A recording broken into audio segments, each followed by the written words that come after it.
Welcome in next class.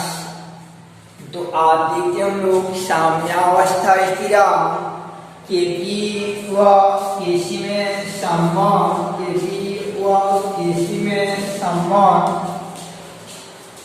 या ऐसा question आ जाएगा आपका किसी तरीके के पी बराबर के सी आर टी का घात डेल एन, ऐसा सिद्ध करने के लिए आ जाएगा। दो क्वेश्चन आएगा आपका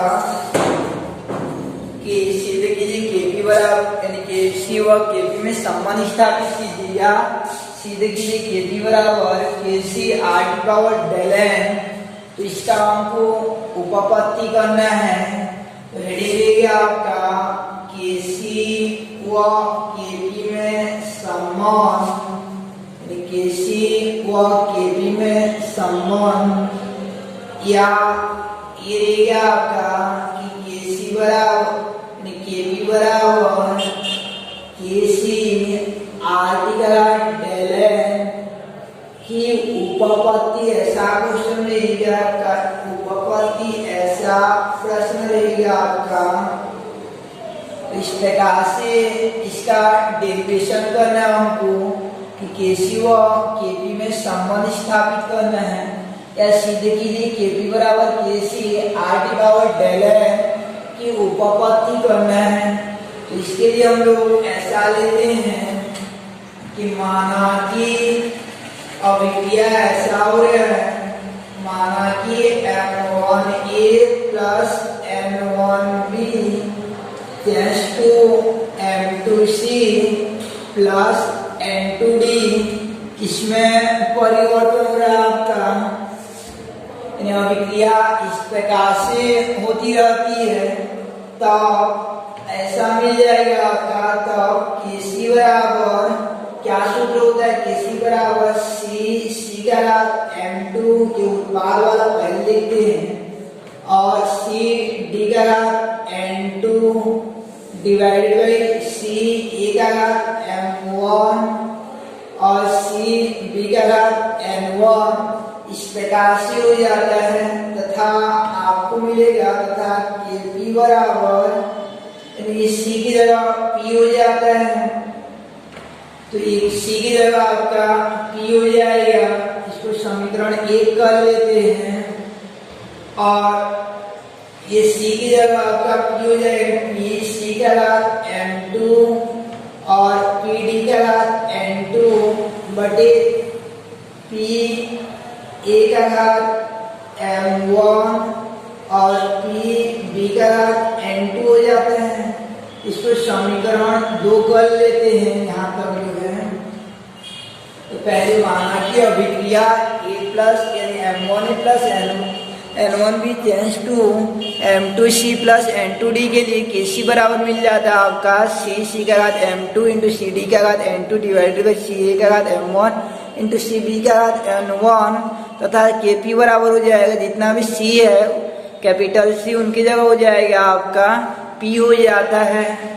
अब आगे एक समीकरण का उपयोग करते हैं कि आदर्श गैस समीकरण का उपयोग करते हैं। तो आदर्श गैस समीकरण से आदर्श गैस समीकरण, ये आदर्श गैस समीकरण को फिजिक्स में पढ़ोगे आप लोग। तो आदर्श गैस समीकरण का आपका PV इक्वल टू nRT होता है। PV इक्वल टू nRT को आदर्श गैस समीकरण कहते हैं, जहाँ ये P जो है निकाय पर डाला गया दाब, V जो है आयतन, N जो है गैस के अणुओं की संख्या हो जाता है और R जो उसको गैस नियतांक कहते हैं और T को कहा जाता है आपका, T को कहते हैं परम ताप कहते हैं। तो यहाँ से हमको P को एक साइड रखे रहना है और N को 75 कर देते हैं। तो P बराबर हो जाता है आपका, तो V को 75 कर देते हैं तो P बराबर N बटे V RT हो जाता है। अब जो आगे ये N बटे V जो है यानी N बटे V, इसको याद रखिए रहना। N बटे V को कहा जाता है सांद्रता या मलय सांद्रण या सक्रिय द्रव्यमान कहते हैं, जिसे C से दर्शाते हैं। एकांग आयतन में ये भी को 1 कर देंगे तो एकांग आयतन में मोलों की संख्या को सक्रिय द्रव्यमान या सांद्रता कहते हैं। सक्रिय द्रव्यमान या सांद्रता कहा जाता है। तो यहाँ से मिल जाएगा आपको ये m/v के प्लेस पर c लिखते हैं तो आगे मिल जाता है आपको P = CRT। कहाँ से? क्योंकि ये आपका c बराबर होता है m/v से, c बराबर हो जाता है आपका n/v हो जाता है। इस प्रकार p का वैल्यू निकाल लेते हैं। पहले Kc और Kp का दो समीकरण बना लेते हैं, फिर आदर्श गैस समीकरण से P = CRT निकाल लेते हैं। अब इस P के इस मान को इस समीकरण 2 में रखेंगे। P के इस मान को आप P के इस मान को समीकरण 2 में रखने पर, समीकरण 2 में रखने पर आपको मिल जाएगा कि P के इस मान को समीकरण 2 में रखेंगे ये समीकरण में। तो कैसे रखेंगे इधर थोड़ा ध्यान देंगे। जैसे P = CRT है तो मान लीजिए हम लोग PA निकालेंगे तो PA हो जाएगा, यहाँ के C के साथ भी A हो जाता है, PA = CART हो जाता है। इसलिए PA का मान निकालेंगे तो PA बराबर हो जाएगा आपका CART हो जाता है। और PA का घात m1 निकालेंगे तो ये CART का घात m1 हो जाएगा। पूरे का घात m1 होता है, इसको विशेष ध्यान देना पड़ता है। तो PA का घात m1 का वैल्यू ऐसे निकालेंगे, CART का घात m1 ऐसे PB वाला का मान निकालेंगे। PB का घात n2 है, सॉरी n1 है, तो PB का घात n1 तो इसका मान हो जाएगा आपका CBRT का n1 हो जाएगा। यदि यहाँ पे जो दिया है उसके हिसाब से निकालते हैं। PC = RT है तो A निकालेंगे तो यहाँ पे A डालेंगे, B का निकालेंगे तो B डालेंगे। तो मान को रखते हैं हम लोग। तो समीकरण 2 क्या आपका Kp बराबर हो जाता है, ये PC है तो ये PC का वैल्यू हो जाएगा आपका, PC की जगह रखेंगे CCRT रखेंगे। यानी PC पर यहाँ C करेंगे तो यहाँ C कर देते हैं तो PC = हो जाता है आपका CCRT और पूरे का घात हो जाता है, यहाँ पे जितना घात दिया आपका m2। तो ये मान रखना आना चाहिए आपको। अब PD का मान कितना हो जाएगा आपका, P यहाँ D करेंगे तो इसी के सामने D करना पड़ता है, तो ये PD बराबर हो जाएगा CDRT का घात n2 हो जाता है डिवाइडेड बाई ये PA का वैल्यू हो जाता है आपका CART का घात m1 और PB का मान हो जाएगा आपका CBRT का घात n1 हो जाता है। इस प्रकार से मान को रखा जाता है आपका PC के आधार P के आधार पर रखा जाता है। P = CRT है, इस बेस पर वैल्यू को रखते जाते हैं। अब आगे जो है यहाँ से कि ये Kp = इतना निकल जाता है। अब इसको हल करते हैं तो ये m2 जो है ये Cc का घात एक बार m2 हो जाता है, एक बार RT का घात m2 हो जाता है, एक बार Cc का घात m2 हो जाता है, एक बार जो है RT का घात m2 हो जाता है। यहाँ से मिल जाएगा आपको Kp बराबर, इसको हल करेंगे तो C का घात m2 और इंटू RT का घात m2 हो जाता है। एक बार इसका घात और एक बार ये RT का घात हो जाता है। ऐसे यहाँ पे हो जाएगा आपका CD का घात n2 इंटू RT का घात आपका n2 हो जाता है, बटे हो जाएगा ये CA का घात m1 इंटू RT का घात m1 और CB का घात n1 इंटू RT का घात आपका n1 हो जाता है। अब नेक्स्ट स्टेप में आपका ये सी वाला को पास पास लिख देते हैं, तो सी का घात m2 इंटू सी डी का घात n2 बटे ये हो जाएगा आपका सी ए का घात m1 और सी डी का घात n1 गुणा ये आर टी का घात m2 और ये आर टी का घात m2। तो घातांक के नियम का उपयोग होता है, आधार समान रहने पर घात जो जुड़ जाते हैं। मीन्स ऐसा हो जाएगा आर टी का घात ये दोनों जुड़ जाएंगे m2 प्लस n2 और नीचे तरफ ये दोनों जुड़ जाएंगे आर टी का घात आपका m1 प्लस n1 हो जाता है, यानी आर टी का घात m1 प्लस n1 हो जाता है। अब Kc बराबर हो जाता है, देखो तो इतना को क्या कहा जाता है, इसको कहीं पर देखें टाइप पर लगना चाहिए। ये Cc का घात m2 इंटू Cd का घात n2 बटे Ca का घात m1 इंटू Cd का घात n1। तो इसको समीकरण 1 से कहा जाता है। इस समीकरण 1 से इतना बराबर क्या आपका Kc है, इतना बराबर है आपका Kc। तो इसकी जगह अपन Kc लिख देते हैं और RT इतना घात ऊपर में और ये घात नीचे में है, तो आधार समान रहने पर बटे के रूप में रहता है, तो नीचे वाला ऊपर से घट जाता है इन घातांक नियम से। तो ये हो जाएगा आपका m2 plus n2 minus m1 plus n1 हो जाता है। अब यहाँ से मिल जाएगा आपको Kp बराबर यानी Kc RT का घात ये इतना अंतर को कहा जाता है आपका डेलेन कहते हैं। इन उत्पादीय अणुओं की संख्या में अभिकारी अणुओं की संख्या को घटा देते हैं, इसे डेलेन कहा जाता है। जहाँ डेलेन बराबर क्या आपका डेलेन बराबर उत्पादीय अणुओं की संख्या माइनस अभिकारी अणुओं की संख्या है। अब आपको मिल जाएगा कि लास्ट में Kp बराबर यानी Kp बराबर Kc RT पावर डेलेन। तो इसी को क्या करना था हमको सिद्ध करना था, यानी Ep सिद्धम हो जाता है, Ep सिद्धम हो जाता है।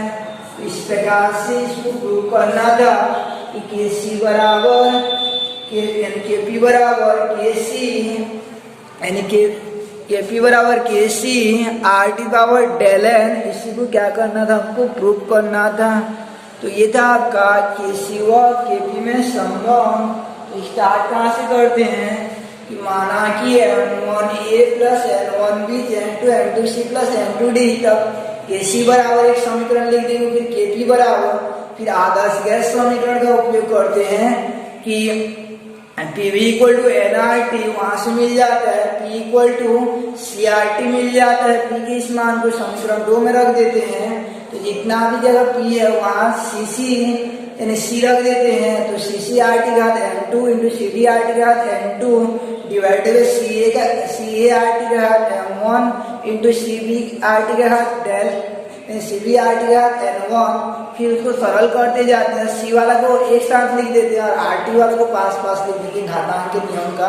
फिर ये C वाला को कहा जाता है Kc कहते हैं और वहाँ घातांक के नियम का उपयोग करते हैं। तो RT घात m2 plus n2 minus m1 plus n1 हो जाता है, उसको डेलेन कहते हैं। तो लास्ट में मिल जाता है हमको कि Kc बराबर मिल जाता है यानी Kp बराबर मिल जाता है Kc RT पावर डेलेन। इसी को हमको सिद्ध करना था। ये क्वेश्चन आता है 4 नंबर का कि Kc व Kp में संबंध स्थापित कीजिए बोल के।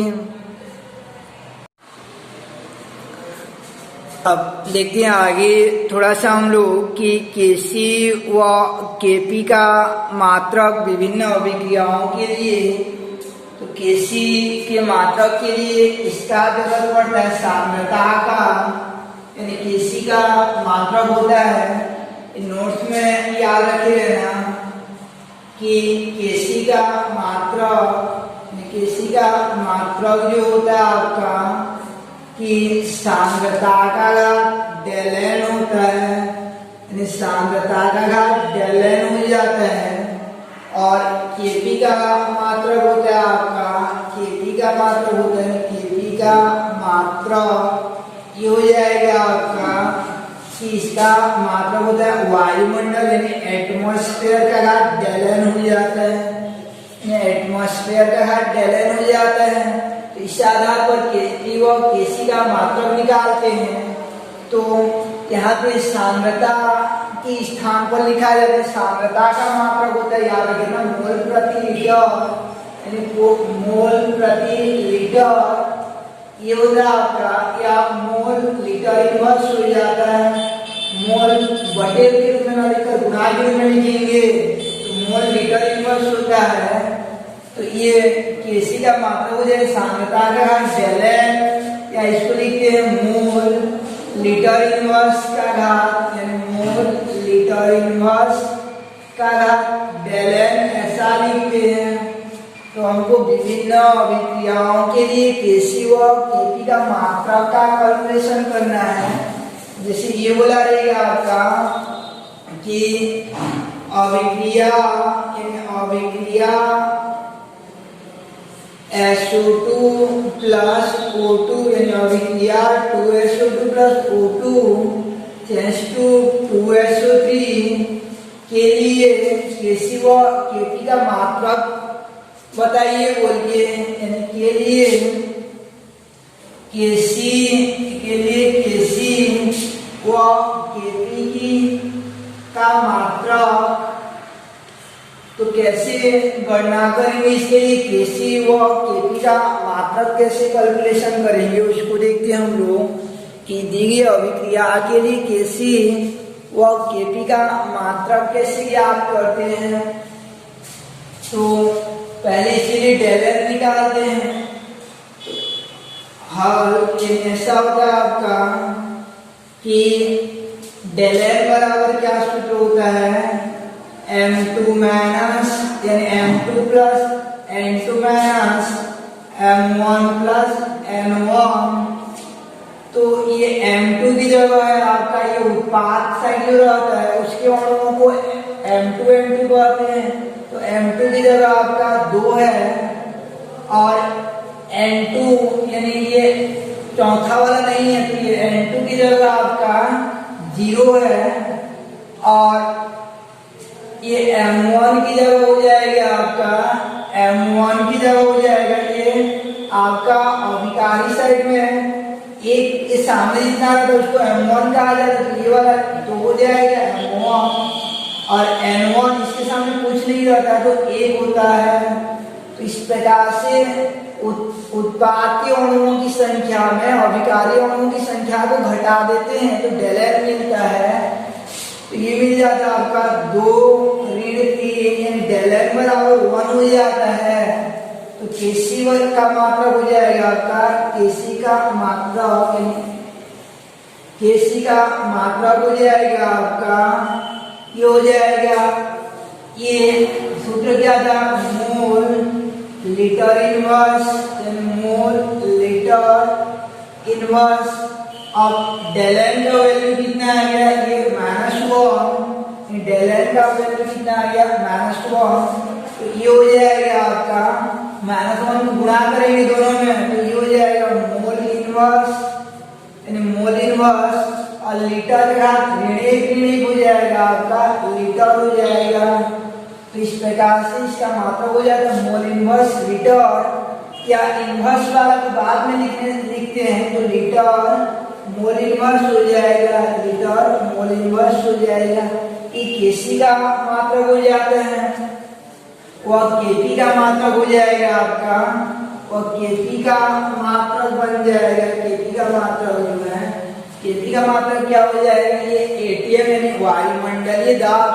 वायुमंडलीय दाब क्या नापते हैं दाब को, तो ATM यानी एटमॉस्फेयर का यानी कितना हो जाएगा आपका -1 यानी ATM इनवर्स हो जाता है। तो इस प्रकार से ये हो जाता है आपका Kc व Kp के लिए मात्रक हो जाता है ये अभिक्रिया के लिए। ऐसे ट्राई किए रहना आप लोग कि विभिन्न अभिक्रियाओं के लिए Kc व Kp का मात्रक, जैसे इन अभिक्रियाओं के लिए ट्राई किए रहना कि आपका PCl3 प्लस Cl2 PCl5 के लिए N2 plus 3S2 tense to ये 2NH3 के लिए आपका ये 2NO tense to N2 plus O2 इन अभिक्रियाओं के लिए आप Kc और Kp का मात्रा को निकाले रहना। ये तीनों अभिक्रियाओं के लिए इस प्रकार से गणना की जाती है आपका Kc व Kp का मात्रा। कल देखेंगे हम लोग कि विभिन्न अभिक्रियाओं के लिए साम्यावस्था स्थिरांक की गणना कैसे की जाती है।